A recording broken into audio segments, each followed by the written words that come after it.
Penggugat PT HM Sampurna Tbk berencana mengajukan saksi dalam pembuktian perkara gugatan di Pengadilan Hubungan Industrial pada PN Palembang. Sebagai salah satu pemohon gugatan, Andra Desvian mengatakan, selain saksi di persidangan yang akan digelar pada awal Mei nanti, juga akan mengajukan bukti-bukti di persidangan.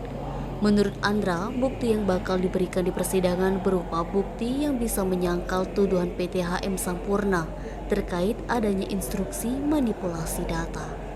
Didampingi Dani Prasanto, sesama rekan kerja di PT HM Sampurna, Andra juga mempunyai bukti lainnya tentang adanya laporan terhadap outlet yang sudah tutup atau tidak menjual rokok lagi. Masih kata Andra, selama dia bekerja selalu melakukan kontrol tim sebagaimana prosedur yang diterapkan oleh perusahaan.